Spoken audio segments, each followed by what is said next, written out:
오늘 본문은 예수님께서 12명의 제자들을 부르시는 그 과정을 이제 기록하고 있는 내용입니다. 이 본문 말씀을 배경으로 해서 쓴 책이 한 권 있는데요. 그 헨리 나우엔이 쓴 삶의 영성이라는 책이 바로 그 내용의 그 책입니다. 이 삶의 영성이라는 책에서 저자는 이제 본문에 나오는 예수님의 모습에서 이 고독의 제자도를 배워야 한다, 이제 그런 주장을 하는데요.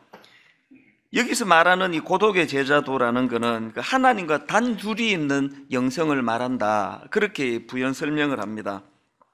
이게 무슨 내용인가 하니까 이제 오늘 본문에서 예수님께서 이제 함께 하실 12명의 제자들을 부르시는 그 과정인데, 이게 얼마나 중요한 일입니까? 그런데 예수님께서는 그 12명의 제자들을 뽑으시기 이전에 뭘 하셨는가 보니까 12절입니다. 이때에 예수께서 기도하시러 산으로 가사 밤이 새도록 하나님께 기도하시고, 그 밤이 새도록 하나님께 기도하신 다음에 그리고는 13절에서 밝음에 그 제자들을 부르사, 이거에 이제 착안을 해가지고 여기에서 이제 이 예수님의 그 고독의 제자도를 배워야 한다, 그렇게 먼저 고독의 자리로 나가시고 그 다음에 함께할 동역자를, 공동체를 이룰 제자들을 뽑으시고, 그리고 그 다음에 이후에 17절에 예수께서 그들과 함께 내려오사 평지에 서시니 그 제자의 많은 무리와 예수의 말씀도 듣고 병 고침을 받으려고 유대 사방과 예루살렘과 두로와 시돈의 해안으로부터 온 많은 백성도 있더라. 이 흐름을 아시겠죠?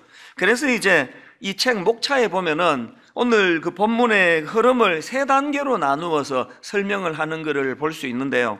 그 첫 번째 단계가 뭐냐? 이 고독의 제자도, 이 첫 번째 단계입니다.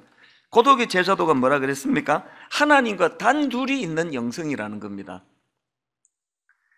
그런가 하면은 두 번째 단계가 공동체의 제자도, 서로 약한 모습을 받아들이는 영성이라고 그렇게 부연 설명을 하고 있고요. 그런가 하면은 마지막 세 번째 단계가 사역의 제자도, 고통의 자리로 찾아가는 영성이랍니다. 예수님께서는 이런 자발적인 고독을 통해서 하나님과 깊은 교제의 시간을 가지는 게 가장 중요했고 가장 먼저 있었고, 그 다음에 공동체를 이루시고, 공동체를 이룬 목표가, 의미가 고통 속에 있는 그 시대 사람들을 치료하고 고쳐주고 도와주는 이 사역에 있었다. 이 세 단계를 오늘 본문에서 그렇게 발견할 수가 있다는 겁니다. 요즘 제가 묵상하는 나, 우리, 세상, 그 이 단계를 예수님이 하나하나 밟아 나가셨다, 이제 그런 내용을 다루고 있는 이야기입니다. 그러니까 예수님은 아주 철저하게 우선순위를 가지시고 철저하게 당신의 그 의도된 그런 방향으로 그렇게 사역을 하셨다는 걸 알 수 있는데요. 이런 예수님의 그 철저한 원칙은 뭐 성경 곳곳에서 발견할 수 있는 내용입니다. 제가 가끔씩 인용해 드리는 오병이어의 현장도 마찬가지 아닙니까? 엄청나게 막 열광하고 막 임금 삼으려고 하고 그렇게 칭찬이 넘쳐날 때 예수님께서 보여주신 반응 여러분 다 아시잖아요. 마가복음 6장 45절에 보니까 예수께서 즉시 제자들을 재촉하사 자기가 무리를 보내는 동안에 배 타고 앞서 건너편 벳세다로 가게 하시고, 그 다음에 46절 무리를 작별하신 후에 기도하러 산으로 가시니라. 지난주에 저는 유난히 그 두 포인트가 와닿았는데요. 먼저 보인 반응이 뭡니까? 예수께서 즉시 제자들을 재촉하사 막 그냥 열광하고 박수치고 막 대단한 호응을 보내고 있는데 예수님은 막 당황하시는 거예요. 막 즉시 서둘러라, 빨리 짐 싸라. 그리고 그 제자들과 격리가 되는 거예요. 그래서 그걸 보면서 야, 이게 누가 막 우리는 그 정치하는 분들을 봐도 그렇고 뭐 목사인 저도 마찬가지예요. 누가 막 이렇게 막 저를 칭찬하면은 사실 너무 기분이 좋잖아요. 그래서 말은 뭐 에이 뭐 다 뭐 하나님이 하셨죠, 주님 뜻이죠, 뭐 이러면서도 속으로는 막 그 기쁨은 그렇게 그 부인하기가 어려워요. 그래서 이제 그런 자리에는 뭐 좀 더 오래 머물고 싶고 오래 있고 싶은 게 본능 아닙니까? 가끔 가다가 이제 정치가들이 그 반대하는 분들이 많은 지역이나 그 그룹을 방문했다가 막 계란 던지고 막 야유 보내고 하면은 막 즉시 제자들을 재촉해서 그 자리를 떠나는 걸 뉴스에서 많이 봤지만, 이렇게 열광하고 환호하고 박수치고 막 임금이 돼달라 왕이 돼달라 그러는데 막 즉시 제자들을 재촉해가지고 그 자리를 떠나는 경우는 저는 못 봤거든요. 예수님에게서 저는 이 본문에서 지난주 새삼스럽게 배우는 게 뭐냐, 누가 자꾸 저를 칭찬하고 저를 자꾸 과장스럽게 막 그 치켜 세우고 그러면은 그때는 어떻게 해야 될 때예요? 즉시 떠나야 될 때예요. 이렇게 시간이 이렇게 됐네? 그러고 막 급하게 그 자리를 떠나야 된다는 거예요. 그런가 하면은 그 46절에 무리를 작별하신 후에 이 포인트도 저에게 와닿았지만 그게 다가 아니에요. 저기 지금 강조점은 뒤에 있잖아요. 무리를 작별하신 그것도 중요하지만 기도하러 산으로 가시니라. 뭔가 일이 잘 되고 막 사람들이 자꾸 칭찬하고 뭐 우쭐해질 때는, 그때는 첫째 이 위험한 때다, 영적으로. 둘째, 이때야말로 의도된 고립이, 의도된. 여러분 막 이렇게 막 뭐 상황이 나빠지고 막 사업이 잘 되다가 갑자기 망하고 막 사람들에게 배척당하고 그래서 찾아오는 고독은요, 그건 굉장히 그 병든 고독이에요. 우리를 아주 그 병들게 만드는 고독이에요. 그러나 오늘 예수님이 스스로 자초하신 이 고독은 자발적 고독이라고 그렇게 이름을 내가 붙여봤는데요, 이 자발적인 고독은 그런 의미의 고독이 아니에요. 저는 그런 생각을 합니다. 병든 고독, 막 이게 잘 될 줄 알았는데 막 사업이 망하고 뭐 잘 될 줄 알았는데 막 사람들로부터 배척당하고 그래서 찾아오는 고독은요, 세상이 주는 고독은 나를 병들게 하는 고독이에요. 여러분, 이런 세상이 주는 파괴적인 고독을 피하고 싶으세요? 자발적인 고독의 자리로 가야 돼요. 자발적인 고독의 자리로 가는 그 사람은 절대로 이 병든 고독으로 무너지지 않습니다. 이게 오늘 마가복음 6장에서 제가 발견하는 참 중요한 메시지거든요. 여러분들이 막 지금 잘 되고 막 사람들이 여러분을 열광하고 여러분을 찾고 막 칭찬하고 그러면은 주님의 음성이 들려져야 돼요. 지금 주님이 막 즉시 나를 재촉하사 너 빨리 거기를 그런 데 취해 있지 말고 빨리 떠나라, 그런 말씀을 주실 때구나. 그리고 그럴 때는 어떻게 해야 된다고요? 자발적인 고독을 통해 주님과의 깊은 교제의 자리로 들어가셔야, 기도하는 자리로 들어가야 된다는 겁니다. 비슷한 모습이 마가복음 1장에도 나오는데요, 저는 이 마가복음 1장에서의 예수님의 그 살인적인 하루 일과 스케줄을 보면서 내가 나는 이제 근데 바쁘다 이런 소리 더 이상 하면 안 되겠다, 그런 생각을 했습니다. 예수님의 이 바쁜 스케줄을 한번 보시기 바랍니다. 자, 먼저 마가복음 1장 21절입니다. 그들이 가버나움에 들어가니라 예수께서 곧 안식일에 회당에 들어가 가르치심에, 이제 또 가르치는 일을 하셨습니다.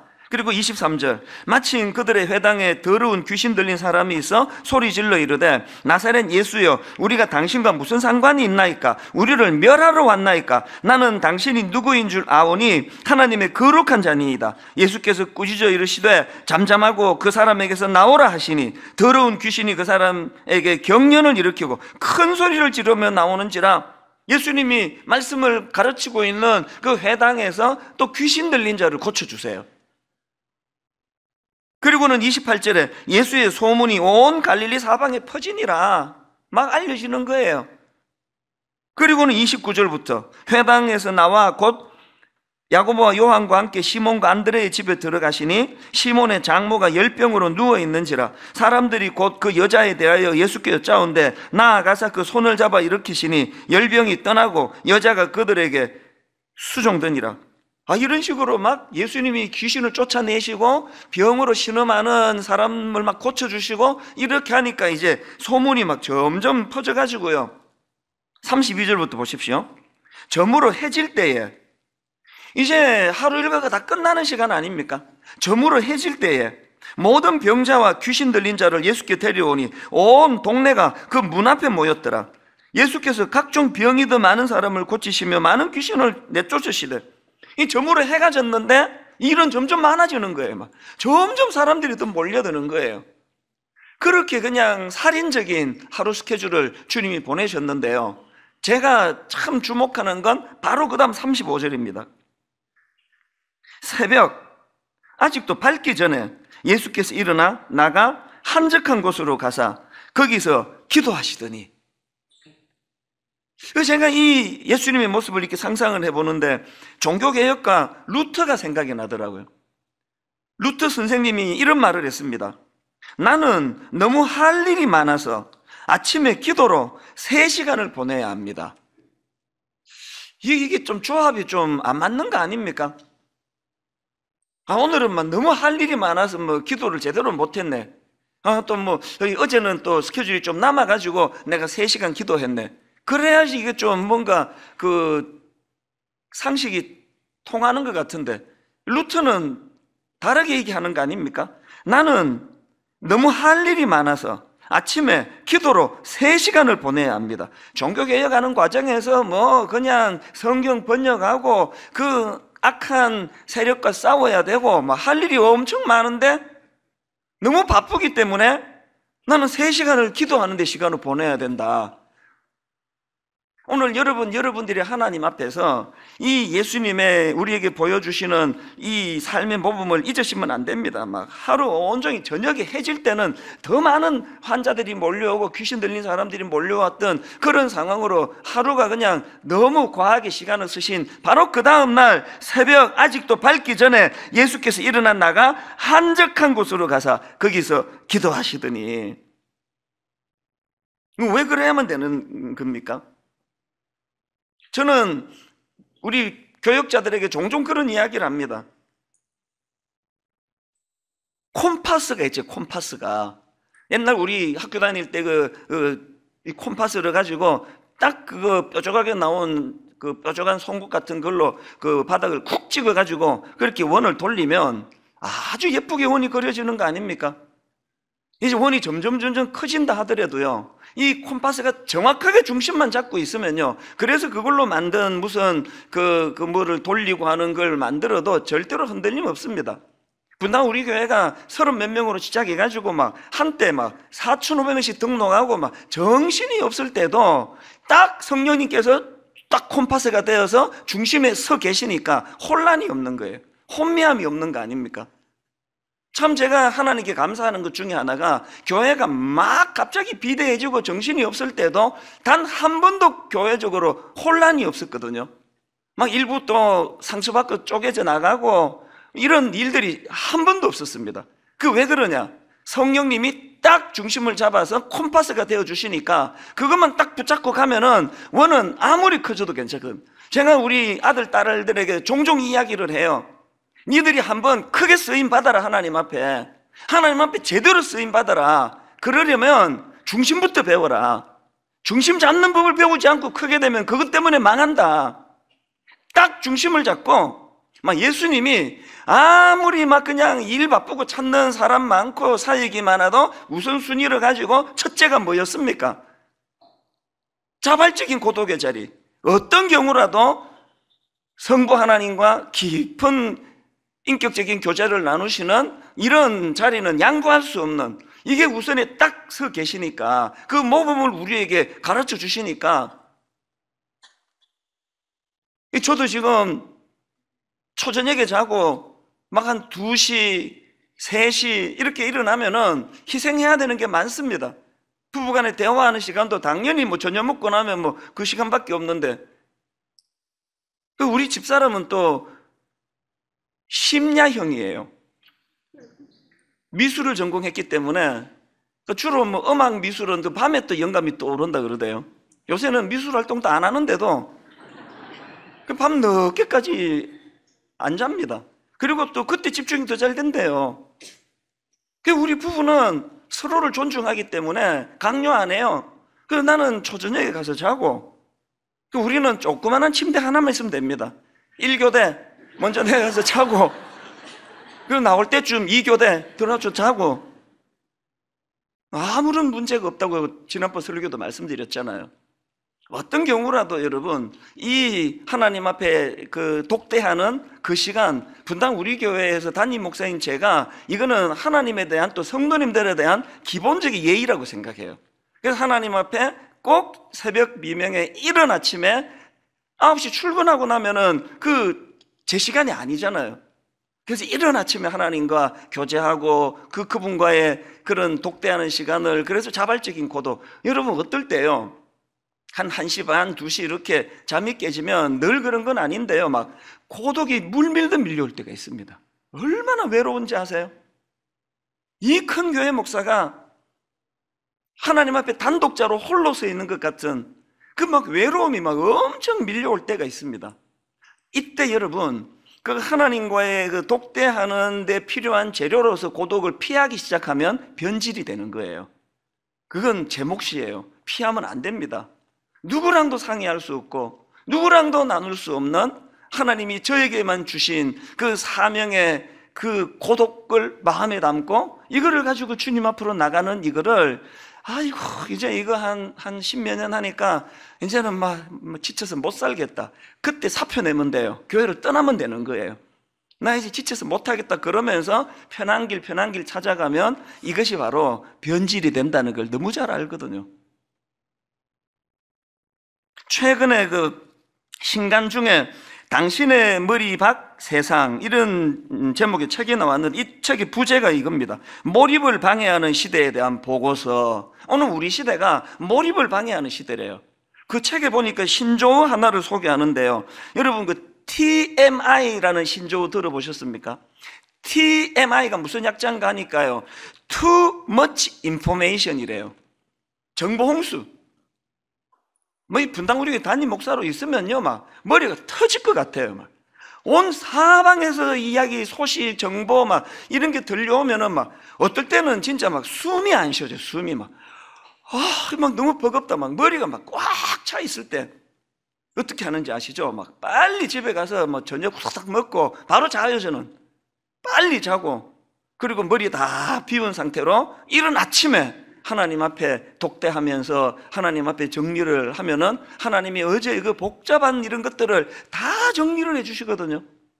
오늘 우리 시대가 too much information의 시대이기 때문에, 몰입을 방해하는 시대이기 때문에 오늘 저나 여러분 모두가 다 단 30분도 좋습니다. 10분도 좋아요. 누구에게도 방해받지 않는 하나님과 독대하는 시간을 확보하는 그런 여러분 되시기를 바랍니다. 파스칼 그 팡세에 이런 말이 있다고 하네요. 인간의 모든 불행은 인간이 자기 방에 조용히 머물 수 없다는 단 한 가지 사실에서 비롯된다. 다시 한번 들어보세요. 인간의 모든 불행은 인간이 자기 방에 조용히 머물 수 없다는 단 한 가지 사실에서 비롯된다. 독일의 시인 괴테도 비슷한 말을 했습니다. 인간은 사회에서 여러 가지를 배울 수 있다. 그러나 영감을 받는 것은 오로지 고독 속에 있을 때만 가능하다. 인간은 사회에서 여러 가지를 배울 수 있다. 그러나 영감을 받는 것은 오로지 고독 속에 있을 때만 가능하다. 저는 오후 예배가 우리 청년들이 많이 모이지 않습니까? 근데 종종 오후 예배 때 청년들한테 내 경고를 해요. 스스로 독립할 수 없는 사람은 장가가면 안 된다. 홀로 서기 안 되면 장가가지 마라. 누구를 괴롭히려고 그런 상태로 장가가려고 그러느냐.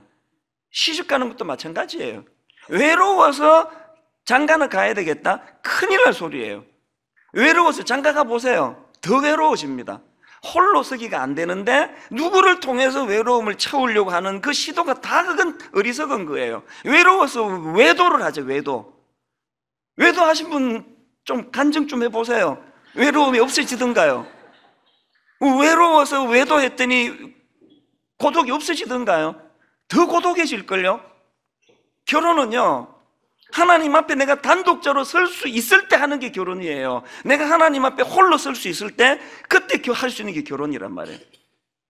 여러분이 진작 말하지, 나 결혼해버렸는데. 안 늦었어요. 지금이라도. 여러분 지금이라도 안 늦었습니다. 너무 부부간에만 의지하지 말고 하나님 앞에 그 의도된 고독, 자발적인 고독. 새벽에 일어나면은 제 아내가 일어나지도 않은데 자고 있는데 어떻게 하나님과 저 사이에 껴들 수가 있겠습니까? 그래서 저는 오늘 예수님이 우리에게 보여주시는 그 모범의 모습을 가지고 건강한 공동체를 만들기 위해서는 이 두 가지 조건이 꼭 필요하다. 그 첫째가 지금 계속 강조하고 있는 자발적인 고독으로 들어가셔야 돼요. 그 공동체가 건강해지기 위해서는 그 구성은 각자가 건강해야 되는 거 아닙니까? 우리 가정이 건강해지려면 뭐 그냥 구호 외쳐서 되는 게 아니고요. 우리 가정의 구성원인 아빠도 건강하고 엄마도 건강하고 아들, 딸이 건강하면 공동체가 건강해지는 거예요. 자꾸 뭐 단체로 그렇게 하지 말고 내가 하나님 앞에 홀로 의도된 고독, 이 골방으로 들어가시기를 바라요. 저는 오늘 우리 시대가 너무 두려운 사람이에요. 왜 두려운지 아세요? 오늘 우리 시대는요, 이 욕망의 브레이크가 고장이 나버린 것 같아요. 오늘 우리 시대는 진짜 두려워요. 이게 뭐 종착점이 안 보이잖아요, 지금. 지난주 막 내내 그 시끄럽게 만든 그 뉴스에 나오는 연예인 그 사건, 무슨 성적으로 무슨 뭐를 하고 뭐 동영상을 어떻게 하고 막 그런 이야기가 들려질 때 마음이 막 너무 힘든 거예요. 제가 힘든 것 중에 하나가 어떤 분하고 대화하는데 그런 얘기 하더라고요. 자기가 그 참 마음이 힘든 게 그런 그 짓을 저지른 그 사람들이 죄책감이 하나도 안 느껴진다는 거예요. 그러고 보니까 저도 그렇게 느껴지더라고요. 왜 죄책감이 안 느껴질까요? 욕망의 브레이크가 지금 고장이 났기 때문에 어디까지 간 거예요? 덜킨 게 이게 재수가 없는 거지. 이거 뭐 할 수 있는 거 아니야 그거? 오늘 우리 시대가 나 두려운 게 이 욕망이 지금 완전히 지금 홍수를 이루는 이것도 지금 내가 적응을 못 하겠는데 이게 끝이 아니라는 거 이게. 어디까지 계속 가는 건가 이게 지금? 자녀 교육이 진짜 두려운 게 이거 아닙니까? 뭐 이 얘기만 하면은 온 세상 애들이 다 그러는데 왜 아빠만 그러느냐고. 그게 또 끝이 아니에요. 그게 어디까지 갈지 몰라요. 이 동성애 문제가 이게 보통 지혜를 가지고 접근하지 않으면 안 되는 문제 아닙니까? 어떤 경우라도 그 사람은 우리가 품고 용납하고 수용하고 기도해 줘야 되고, 그러나 또 그럼에도 불구하고 하나님께서 원하지 않으시는 일에 대해서는 분명히 우리가 중심을 가져야 되는데, 저는 그 미국이나 유럽에 있는 많은 교회들을 보면서 동성애를 허용하고 그것만이 문제가 아니고 이 브레이크가 고장이는 어디까지 갈지가 모르는 거예요. 우리 자식들에게 이 가정이 유지가 될까요? 동성애 남자 여자도 사랑하는 것이 다 허용이 되는데 왜 결혼은 왜 남자 하나 여자 하나만 해야 되느냐고. 이제 그런 시대가 올 것 같은데요. 우리가 정말 두려워해야 되는 건요, 이 욕망이라는 기차가 지금 브레이크가 고장이 난 시대를 우리가 살아가고 있기 때문에 어떻게 해야 됩니까? 우리 스스로가 의도된 고립, 우리 스스로가 자발적인 고립의 자리로 들어가서 그런 세상의 영향을 받는 것이 아니라 하나님으로부터의 영향을 받는 이런 시간을 매일매일 확보하지 않으면요, 여러분 우리 어른들도 그 영향을 안 받습니까? 용어 그 젊은 사람들이 쓰는 용어 어떤 거가 있죠? 왜 애들은 저런 천한 말을 쓰느냐고 막 그러는데 어른들 보면은 한 2, 3년 지나면 그 말 막 쓰고 있는데요, 뭐. 그게 문화예요. 자꾸 익숙해지면은 한 발 늦게 따라가는 거거든요.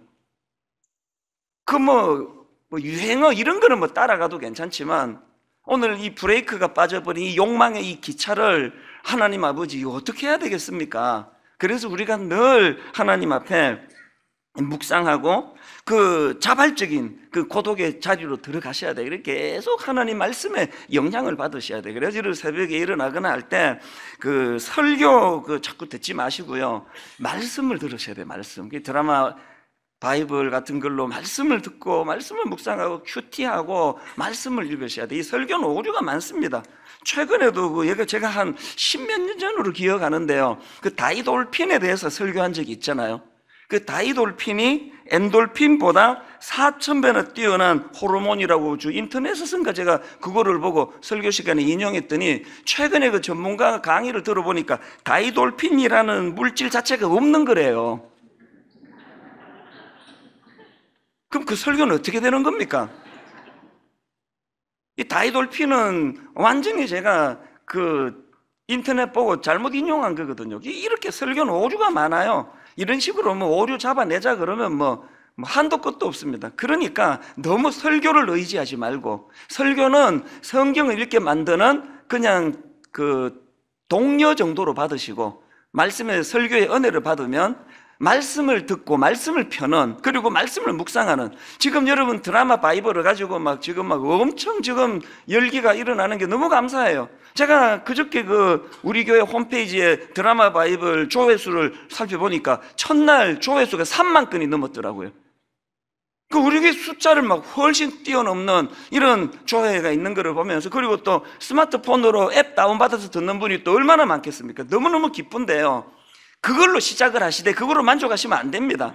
말씀을 계속 들으시면서 점점 깊이 있게 묵상하고, 그래서 여러분 자발적인 고독의 자리로 나아가시는 그런 저와 여러분 되시기를 바랍니다. 그런가 하면 두 번째로요, 그 모임이 건강해지기 위해서는 구성원 각자가 자발적인 고독의 자리로 나가야 되지만 또 하나 더 있습니다. 그렇게 만들어진 건강한 구성원이 계속 건강해지려면 두 번째로 그 공동체가 꿈, 장래의 소망, 이런 것들로 채워져야 된다는 거예요. 오늘 본문 17절 18절에서 제가 참 지난주 너무 내 마음을 뜨겁게 하는 이런 요소를 발견했는데요. 자, 17절 18절 세 번역입니다. 예수께서 그들과 함께 산에서 내려오셔서 평지에 서셨다. 거기에 그의 제자들이 큰 무리를 이루고 또 온 유대와 예루살렘과 두로 및 시돈, 해반, 해안 지방에서 모여든 많은 백성이 큰 무리를 이루었다. 그들은 예수의 말씀도 듣고 또 자기들의 병도 고치고자 하여 몰려든 사람들이다. 악한 귀신에게 고통을 당하던 사람들은 고침을 받았다. 지금 예수님이 깊은 자발적인 고독을 통해 하나님과 교제하는 시간을 가지시고 그 다음에 제자들을 세워 공동체를 이루시는데, 이게 동호회 하려고 모인 게 아니라는 거예요. 사명을 위해서, 너무나 신음하는 이 시대 사람들을 치료하기 위해서. 그 여기 나오는 거기에 그의 제자들이 큰 무리를 이루고라는 이 말씀을 읽는데 마음에 상상력이 생기는 거예요. 솔직히 출발은 오합지졸이에요. 소수예요. 12명 중에 쓸만한 사람이 한둘도 안 돼요. 겉으로 보기엔 초라한 공동체예요. 그런데 제가 이 예수님의 이 본문 말씀을 읽으면서 머리에 확 들어오는 성경이 하나 있었는데, 이사야 60장 22절 개역 성경으로 보세요. 그 작은 자가 천을 이루겠고 그 약한 자가 강국을 이룰 것이라. 때가 되면 나 여호와가 속히 이루리라. 세 번역으로 그들 가운데 가장 작은이라도 한 족속의 조상이 될 것이며 가장 약한 이가 강한 나라를 이룰 것이다. 내가 깨달은 게 뭐예요? 하나님 나라의 구성원인 여러분이, 난 이제 다 컸어, 내 얼마나 대단해, 이 생각 자체가 이게 회개거리예요. 교회가 커지지 목사가 커지는 겁니까? 하나님 나라는 자기가 크다는 생각하는 사람이 모이는 데가 아니에요. 하나님 나라는 작은 자예요. 하나님 나라는 약한 자가 모이는 곳이에요. 나는 약하다고, 나는 작은 자라고. 그런데 그 작은 자들이 모여가지고 꿈을 꾸는 거예요. 비록 내가 현실은 초라한 시몬이지만 장차 반석이 될 것이라고. 이 원리를 잊으시면 안 됩니다. 분당 우리 교회가 왜 위험합니까? 너무 큰 교회가 돼버렸어요. 우리 개개인이 왜 위험합니까? 너무 똑똑하잖아요. 너무 큰 자가 돼가지고 걸핏하면 충고하려 들고, 걸핏하면 누구 정죄하고, 그거 다 그 큰 자의 정상 아닙니까? 하나님 나라는 그런 자들로 이루는 게 아니에요. 하나님 나라는 그 작은 자가 천을 이루겠고, 여전히 초라하고 여전히 보잘것없는 인생이지만 그 작은 자가 천을 이루겠고 그 약한 자가 강국을 이룰 것이라. 때가 되면 나 여호와가 속히 이루리라. 마가복음 1장에서 제자들을 부르시는 과정에서의 예수님의 그 말씀을 한번 곰곰이 보세요. 힌트 다 얻을 수 있는 거 아닙니까? 마가복음 1장 16절 갈릴리 해변으로 지나가시다가 시몬과 그 형제 안드레가 바다에 그물 던지는 것을 보시니 그들은 어부라. 예수께서 이르시되 너 어느 대학 나왔니? 너 학교 다닐 때 그 학점이 어떠니?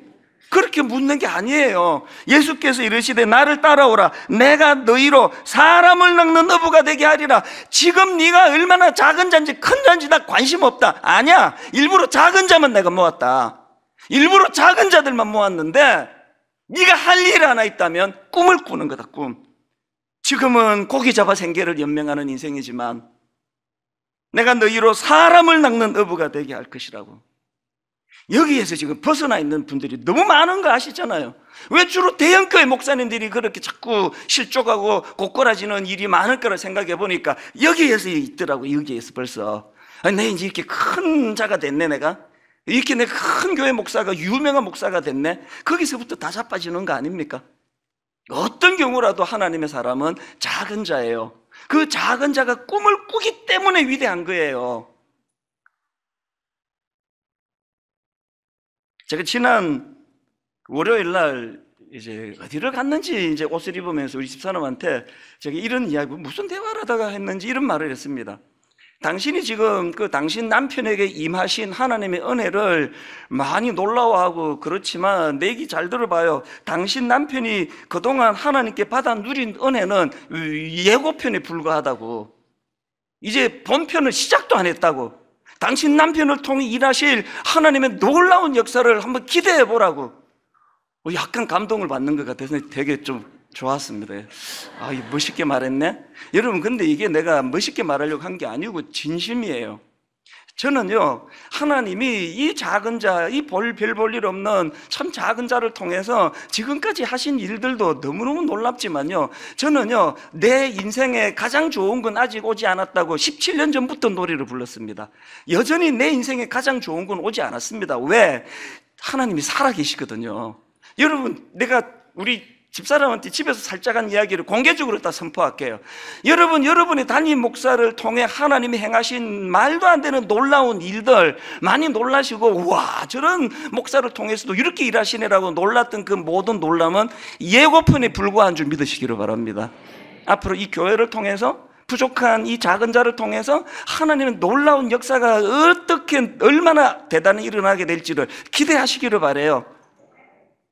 왜 또 그 아멘을 또 왜 안 하세요? 또 아멘을 하셔야 되는데. 창세기 13장 14절 15절에 보니까 롯이 아브라함을 떠난 후에 여호와께서 아브라함에게 이르시되 너는 눈을 들어 너 있는 곳에서 북쪽과 남쪽 그리고 동쪽과 서쪽을 바라보라. 보이는 땅을 내가 너와 내 자손에게 주리니 영원히 이르리라. 이 말씀의 배경이 뭔지 아십니까? 그동안 의지하던 정들었던 조카 롯이 떠난 이후에요. 마음이 허할 거 아닙니까?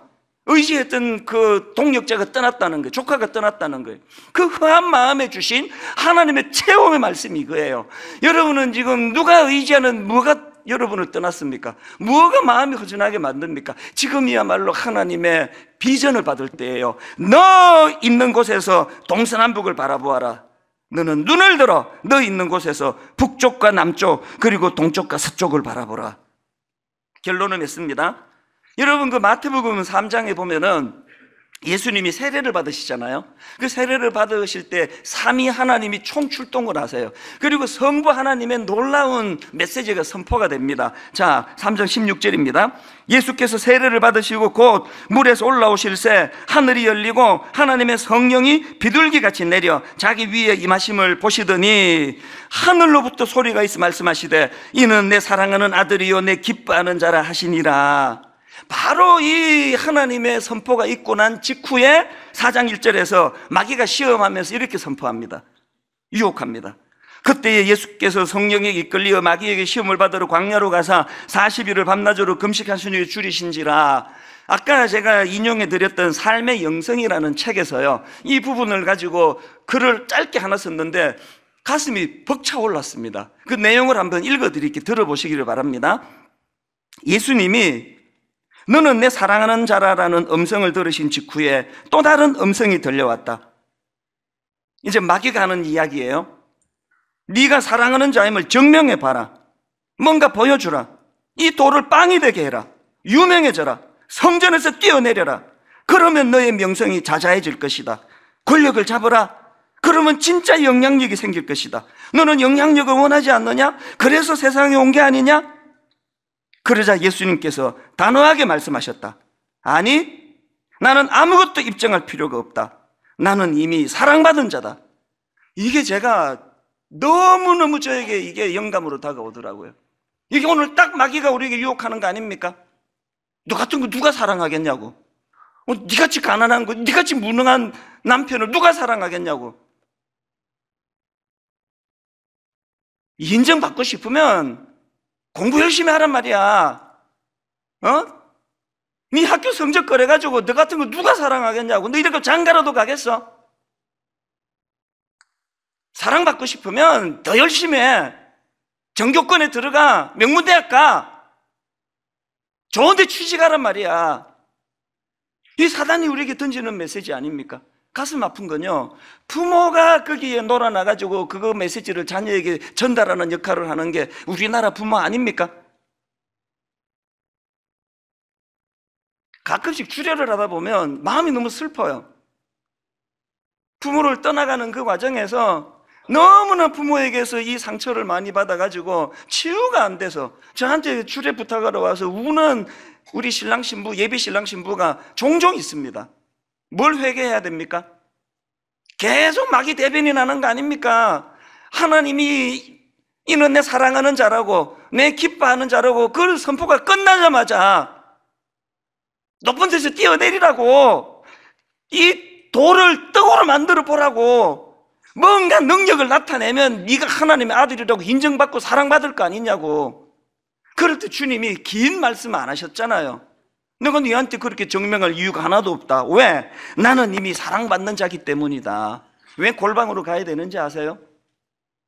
설교하고 나면 어떤 날 설교가 잘 안 풀리면 마귀가 바로 공격을 해요.